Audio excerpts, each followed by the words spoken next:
Hey everybody, welcome back to the next episode. We're in season 2, so the next episode of AI Unleashed. And today I have the pleasure of having with us Julian Lorenzo, who is somebody I've known for it's probably 5 or so years now. We've been going back and forth through various iterations of our career. We've moved jobs and we've stayed in touch, and we've continued the conversation around all things technology and AI that impact how we learn in organizations, how we learn as people, how we educate ourselves. So, Julian, thank you for being here with me today. And would you like to introduce yourself to anybody who's watching?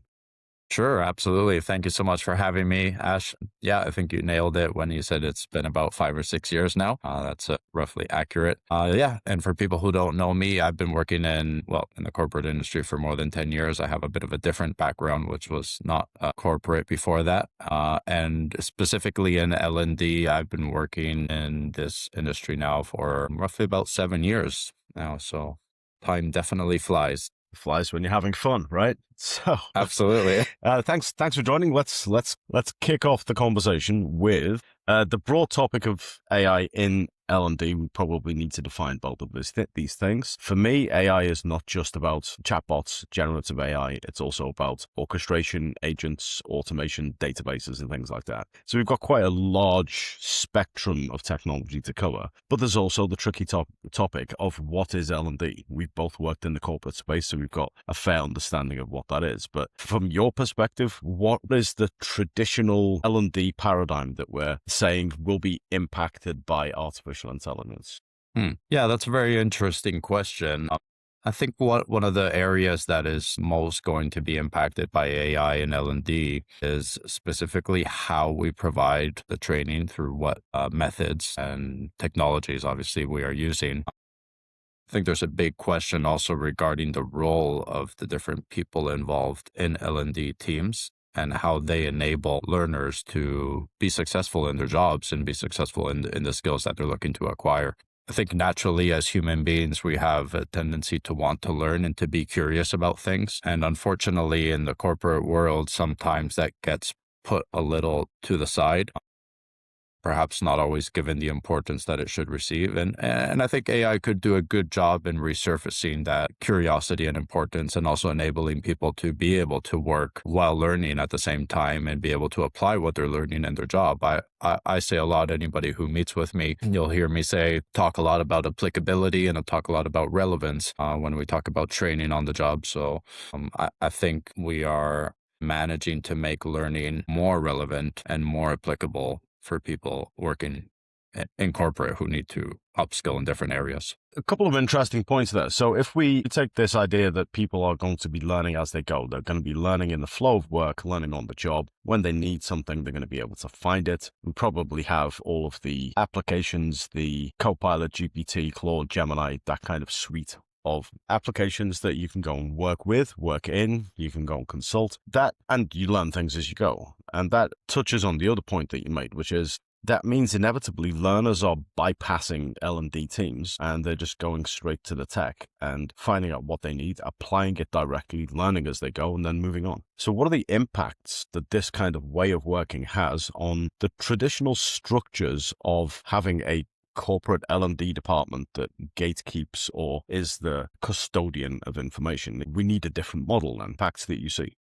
It's interesting the word you use, gatekeeping, how L&D teams typically would, hold on to resources and be the ones that enable and be the ones that provide learners with different topics or different tools and materials that they need, right? And I think a lot of times L&D teams would be the ones that decide, obviously based on some type of business need or some type of impact that they're looking to achieve, or tying it to the company's goals and objectives themselves. I think now learners do have the ability to decide and be more critical about what type of training they receive and where they invest their time in that. I think the ultimate impact, we are seeing a lot of the conversations that I have with my clients and with colleagues, we do see a reduction in workforce in a lot of companies. And in some cases that reduction happens in the L&D teams as well. I mean, why would you need a team of 20 people when now as long as you enable the learners to go and find the content that they want and to find the training that they need, really the curation perhaps of that content seems to be a little reduced.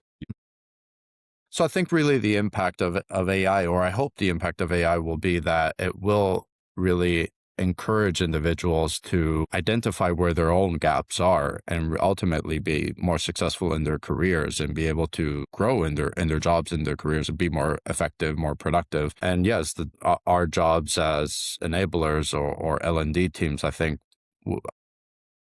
perhaps the goal of L&D teams should be to find areas where they can continue to provide value, and that might be the challenge for them. Whereas you used the word gatekeeping earlier, I think nowadays learners can easily go find training on any topic. I'm a huge consumer of YouTube, and anytime I want to learn something, I go on YouTube and I find somebody who's made a tutorial about that topic, right? Yeah. So, as always, it will come down to the willingness of the learners themselves and the people themselves for us to go and find content and learning material that will apply to our lives personally and professionally. Yeah, and that is, for those of you watching, I've made this example thousands of times, and that reminds me of the eye of the tiger, Rocky 3. You know, the people who are hungry, have the ambition, have the drive to succeed, they will find the resources that they need, and they'll put in the work to do the thing that they need to do. So that automatically suggests a pivot, because I don't recall any L&D teams, maybe some L&D teams, who've successfully managed to ingrain that mindset into their organizations. I know there have been many conversations about things like the growth mindset and blah, blah, blah, stuff like that. And I've seen organizations doing courses where they have somebody will stand up at the front with some PowerPoint slides and they'll say, we're going to talk today about growth mindset or learning agility. And everybody comes away with maybe a little certificate and a piece of paper, but nobody was actually more agile or knows how to grow. So there's probably a shift needed there. But how do L&D teams maybe focus on the attitude, the mentality, the eye of the tiger? How do they get that into their organization? Yeah, I mean, that's another great question. I'm not sure if I have the answer for that, but yeah, part of our part of our role is as content providers, right, is really to work with L&D teams to create change in organizations, right? And it's not always going to be easy, and some organizations may be more willing to accept that versus others. I come across a lot of situations where companies want to invest in training. They do invest in training. They spend a lot of money in it. Few people actually take the training. The result of that being that the company decides, well, we're not going to invest in this anymore, and we're just going to let, everybody figure it out on their own. I've heard even chief people officers, chief human resource officers saying, we don't believe in training. So yeah, it does really come down to each organization to make that change themselves and to really put to use all of the tools that are available at the moment.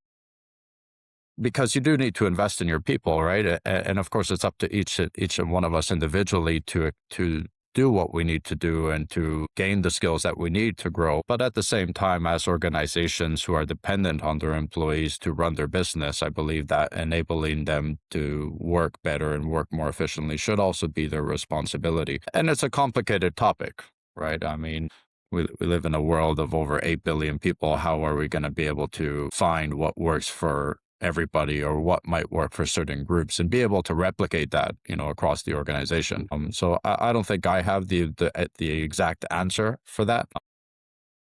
And I think it will come. I think AI can definitely help us to achieve better results if we use it correctly, if we enable people to use it correctly. I've heard you talk a lot about, getting people ready to use AI, training people in AI and being able to use it to an advantage versus just replacing everybody with AI, right? Or replacing, certain processes, etc.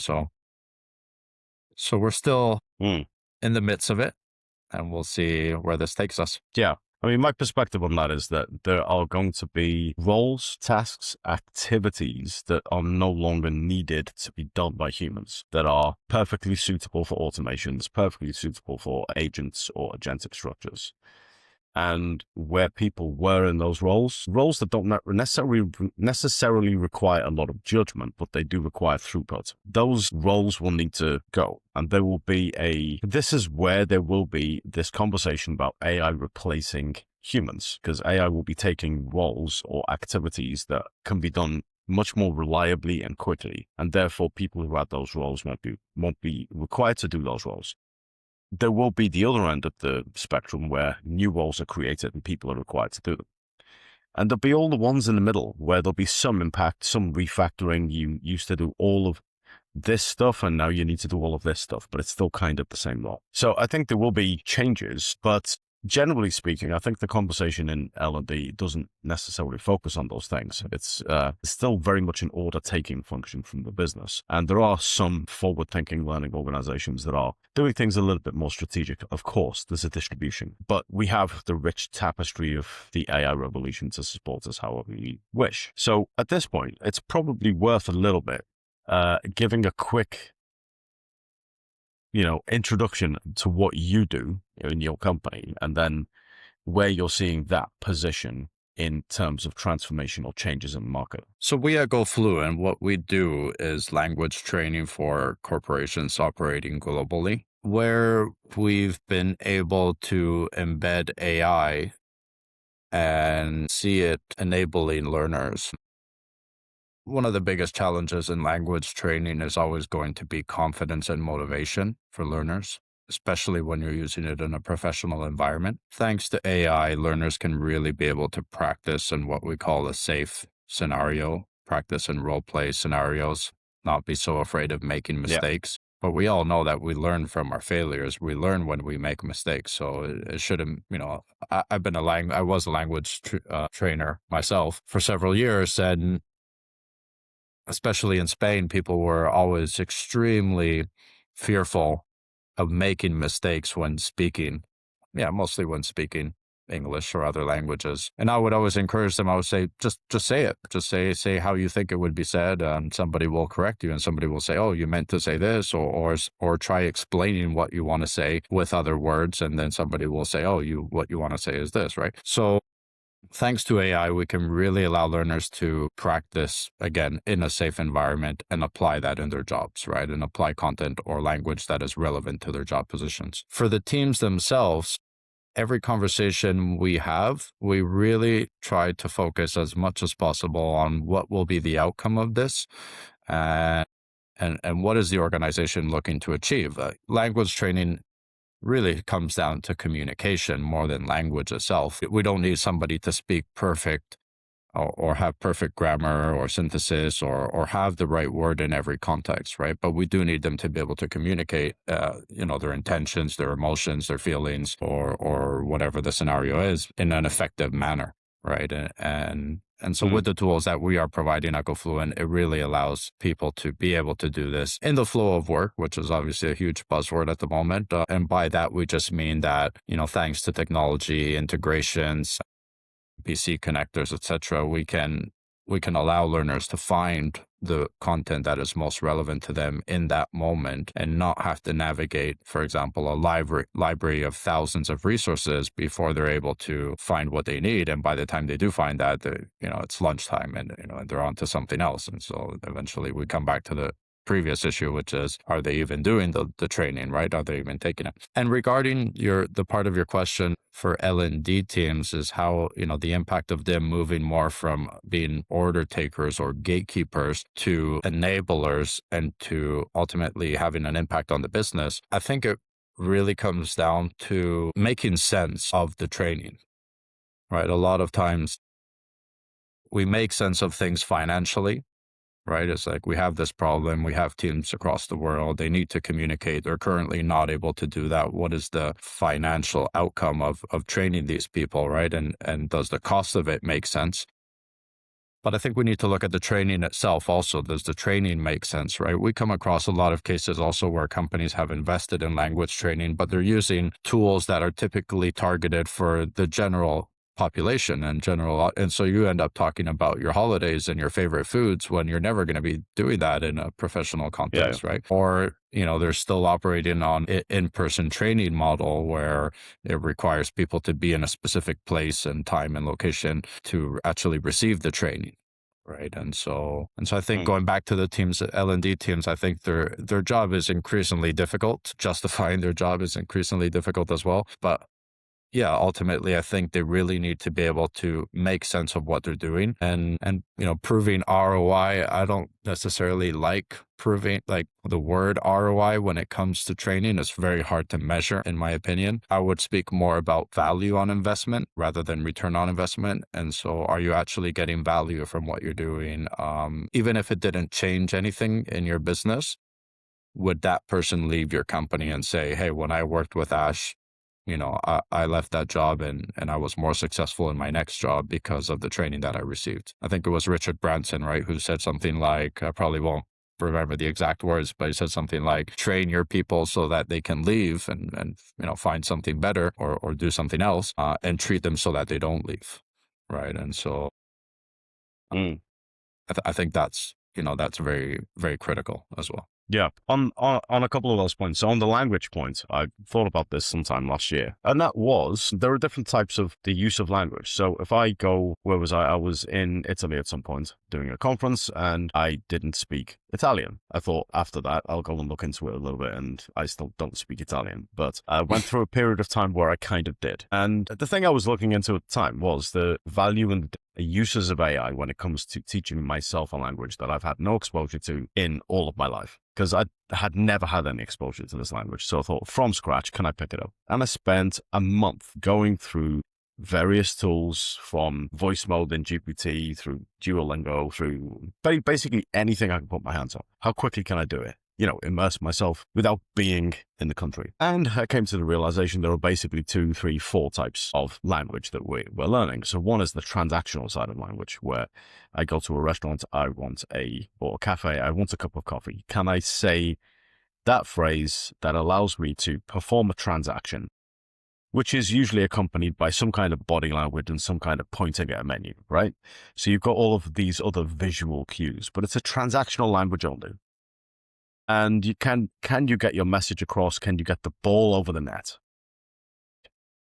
In tennis terms, right? And that's basically it. That's all you need. And for that, applications, some pedagogic approaches, some ways of learning will be absolutely well suited to that. You've got the business side of things. You need to potentially discuss situations, although there is a transaction involved at some point. You're talking about nuance, you're talking about details, you're trying to convey some kind of and you're maybe trying to influence, and that's a very different thing again. And then the third type is you might be with a friend, with a loved one, with a partner, whatever it is, and you're trying to talk about deep and meaningful things. You're trying to talk about culture, you're trying to make plans to go places, right? You're trying to establish how each other feels and have maybe an emotional connection or something like that. So that's a very complex and nuanced use of language. So I had this realization where there were basically these 3 types. Now, the use of AI in each of these scenarios is going to be different. The use of any tool in each of these scenarios to learn is going to be different. The value of practice, human to human practice, or human to voice practice, so you could use voice agents, is also going to be different. So that was my sort of reflection from last year when I was looking into this. And for a period of time, yes, I did know Italian, and then I dropped it because I thought, I've done this now. I'm going to move on to something else. And I can't claim to remember anything right now. How do you find that what I've just reflected on, different types of language and also different potential use cases for AI, does that track in terms of your world? So what you talk about, it's very, very interesting, actually. And yes, it applies to more how we use language, right? And why do we want to learn that language? What do we need it for? Right. This is something that we discuss when we talk to our clients. This is one of the first questions we really ask them is why? And I ask my clients, I ask people who are not my clients, anybody that I speak to, whenever they say to me things like, oh, we already do language training, right? We have a tool for that, or it comes included in our whatever other tool suite we have. I always ask them a very broad question, which is, why do you do language training at company X or in your company or in your department, right? And the reaction is almost always a reaction of surprise, right? As it's like, well, why would you ask me that, right? Or like, as if it were obvious that everybody should be doing language training, right? And so when I come down, then I'll ask them, okay, well, why do you do it? But by that, I mean, do you need it to communicate internally? Do you need it to communicate with clients? Are you using it more for meetings, phone calls, video calls. Where is the use case for this, right? And what are you using it for? In your case, for example, when you were simply traveling to the country, you want to use it more probably for transactional uses, right? And you might also want to use it at a personal level in the sense of like, hey, I want to connect with people, right? I want to show that I've learned a bit of their language and create a bit of more of a connection there with that person.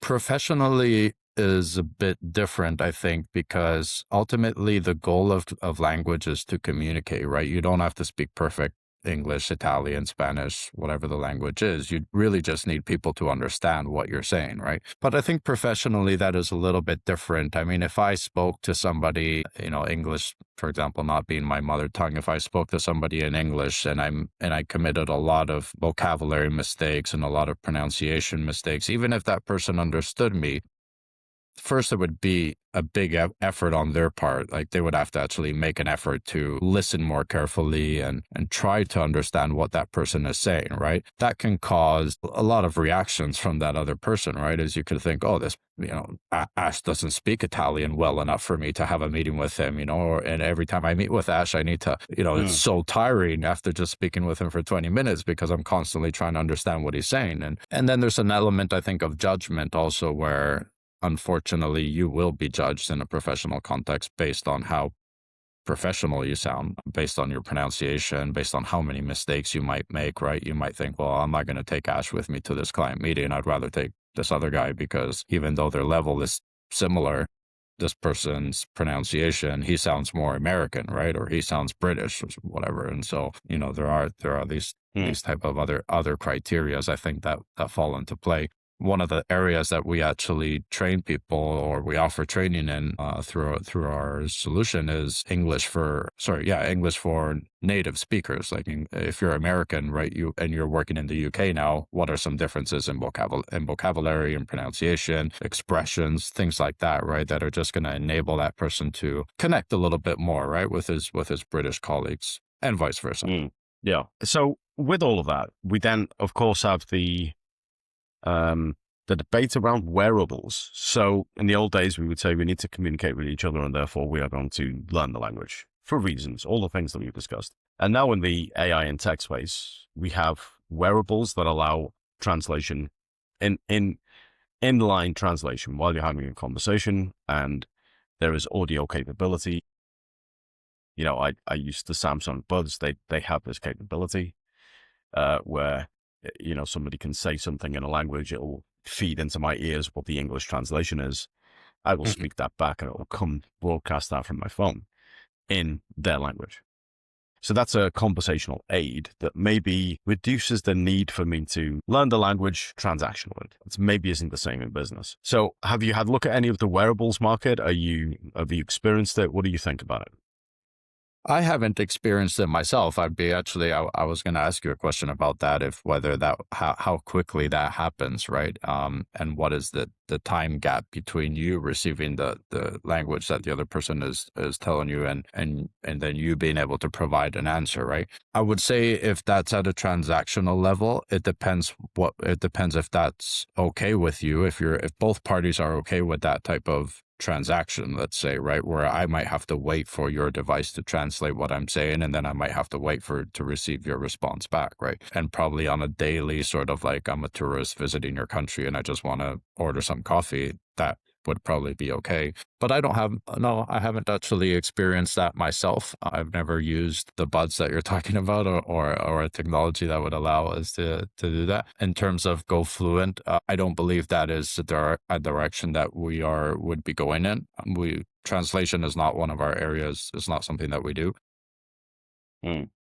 I would argue, though, that, it might not take you that long to reach a level where you don't need that wearable, right? Depending on the context that you're going to be using the language in, why not just spend 3 to 4 months learning the language, and then you don't have to look like, it depends what everybody's opinion is on that, right? But to me, it would seem a bit foolish that, if we're having a pretty basic conversation, let's say like, an event like a Connect London, the other day when we were there, right? And it's like we're just there to network and we're just there to meet people, right? If I had to speak to somebody and they were constantly translating with their phone and I'm waiting for them to respond, I'm probably going to lose engagement quite quickly with that person, and I'm probably just going to be like, okay, well, it's nice to meet you, and then move on and speak to somebody else, because I feel like if I were to make a joke, how do I know that that technology is going to translate that joke correctly, right? Or if I were to, Mm. so I think as the person who is not the learner in that case, right, as the native speaker, I think I might become a bit impatient at some point. But that's my personal opinion. I mean, I realize politicians and, when they're in that type Yeah. of context, they're using it all the time. So I'm sure it works. I don't doubt that. Yeah. So the thing I'm talking about is not a replacement, but it's a direct rival, or it's in that same market as the live translations that happen in diplomatic settings. Yeah. Oh, for my use case, I go in a period of 3 or 4 months, I might go and visit, 7, 8 different countries. I'm not going to spend 3 or 4 months learning the language of each of those countries, Sure. especially if I'm only going to be, it's my first time there. I'm not going to go back. I'm not going to spend 4 months learning, I don't know, Croatian or something, a place that I've never visited. So there's that kind of use case where I have all of the languages available at my fingertips. But this is the big but. How often have I been in a situation, professionally, particularly, where nobody spoke English? There being a situation like this at all. The latency on these things is you finish a sentence, it'll speak that sentence back to me, like immediately. So it's however long your sentence was, is the gap. So it's not massively useful because I haven't really used it that much, because I haven't been in a situation where I needed it. The only times I've tried it out was just to test it out. Just like anything else in the tech or AI space, I wanted to test it, so I tested it. But that's language, right? So we've got language learning and we've got L&D corporate learning as well. The other part of this that's very interesting to me is I see a lot of people who are learning things as a consumer.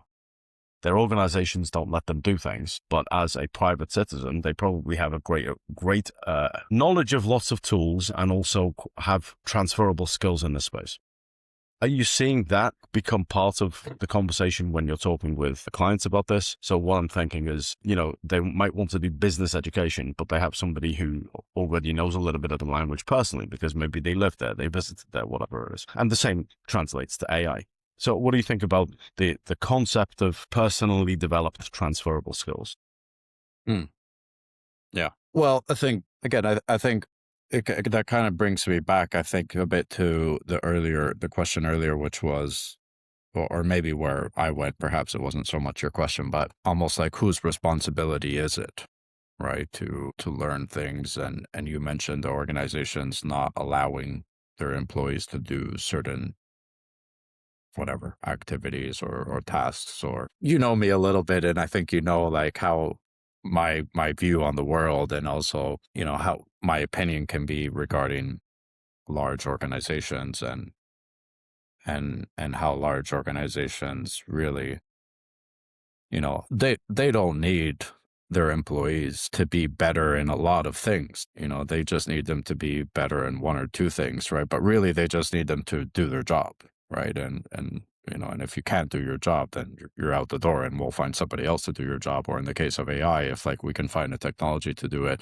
faster, cheaper, more efficiently, whatever, then we're going to do that, right? So I think it does come down eventually to everybody's own judgment and responsibility to decide what skills do you want to learn and what skills do you think will help you and be better in your job. And yes, I agree that I think a lot of people nowadays have outsourced their skills or learned new skills thanks to AI.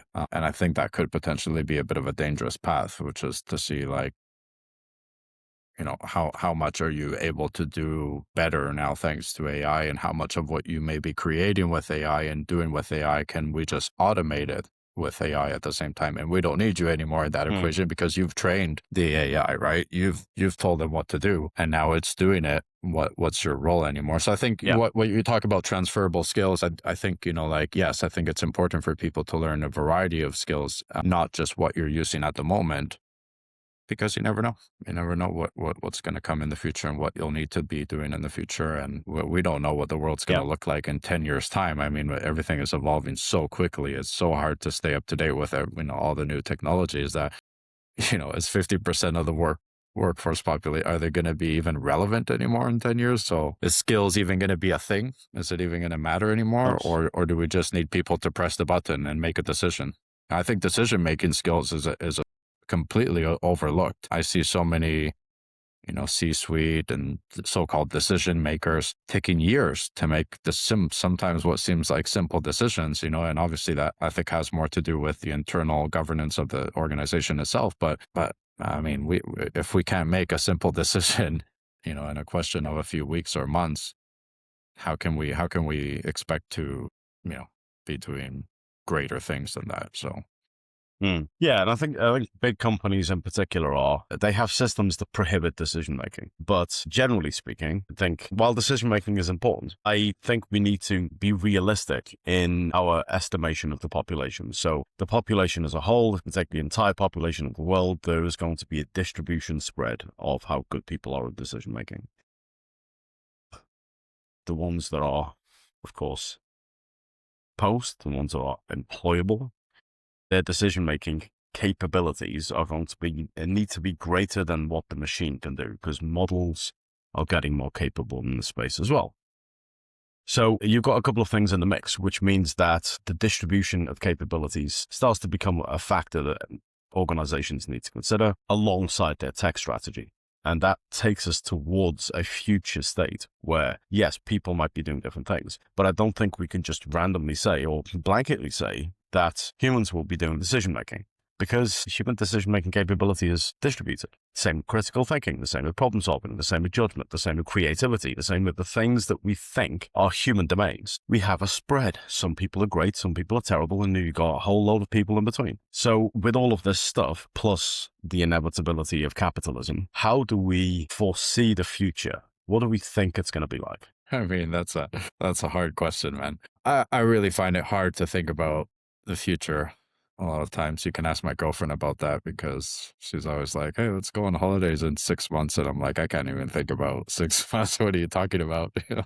Like I'm going to decide I just decided where I'm going on holidays last week, first week of August. So that's a very interesting question, definitely. And, I'd love for us to revisit that in whatever amount of time, like 3, 5 years down the line. Let's look at this conversation, and see where we are then. I unfortunately cannot help but to see the future as quite dystopian, but who knows? Hopefully I'm wrong, and hopefully Dystopian in it's not what way? Are we all screwed? Is that what you're saying? not all of us, because I think that some people have made the decision to live their life how perhaps humans were, the nature of how we should be living, right? Our natural way of living. And I think which is collaborative, is part of a society, in groups, helping each other, but also living off the land, right? And also tapping into other concepts and other skills that could be, for example, more spiritual, right? More of a philosophical way of living. So, I think we get caught up in all this, corporate, and, we live the corporate world. And so we're always like, oh, what's next? What's going to happen next? And we're all going to die anyway. Who really cares what's going to happen next? I think just live your life and, be happy and enjoy the journey. Right. But in terms of the conversation that we're having today, I think we need to make very careful decisions now. And I think we need to tread carefully as to what technologies we allow. And and there is a component of hype, obviously, right, where it's like, oh yeah, there's this new tool and now there's this new thing and now AI can do this. But you hear it on the streets, right? You hear it on the streets where kids are like, I don't need to do my homework because I feed it to AI, and like, AI does it for me, and it does a better job at it. And so people are outsourcing so much of their thinking to AI and their creativity that we're losing those skills, right, which are harder to train, right? You can't really train somebody on how to be creative, but everybody's creative to a certain extent. So I think, the more we outsource our own skills to technology, the worse we're going to be, because we're just, what are we left to do? And that's That's, I think, where training comes into play. And I think where L&D teams could actually save, who knows, they could actually maybe even save the world. I'm going off a little bit on a tangent now, right? But you could save the world by telling people, yes, use AI, but use it in this way, right? Don't forget about how far you've come on your own, right? Don't forget about everything you're able to do in your own time, in your personal time, when AI is not there to help you, right? And how do you get out of a situation when you don't have help and when you don't have AI, right? Like, think about these. I like these escape rooms, these escape games, right? Puts you to the test, and you're like, all of a sudden you're in this situation where, like, I got to get out of here in under an hour, right? And like, I don't have my phone on me and I don't have tools. And so all of a sudden you tap into a more primal state of mind and, you know, survival of the fittest almost then. And I don't think AI is going to help us in that sense. So that was an interesting question. I mean, we don't know what the future holds, of course, but there are certain trends that we can see, and we can see that, yeah, as you said, we are outsourcing more and more to a machine that is more and more capable. So, you know, as long as that trend continues, we can foresee there will be changes, and we'll need to cope with those changes somehow. So on that bombshell, of course, let us wrap up. Remains, of course, for me to say thank you for this discussion over the last, however long it is, 40 minutes or so. So thank you for being here. Thank you. Thank you so much, Ashwin. So if you're watching, you'll see clips of these on socials. Julian's information will be in the caption, the comment, whatever, depending on the platform. If you're watching this on Spotify, follow the channel. If you're watching it on YouTube, don't forget to like and subscribe. If you're watching it on Instagram, LinkedIn, or, you know, TikTok or whatever reel-based platform of your choice, then engage however you engage on those platforms. Like it, share it, etc. But for now, thank you for being here. Thank you for listening, and see you next time.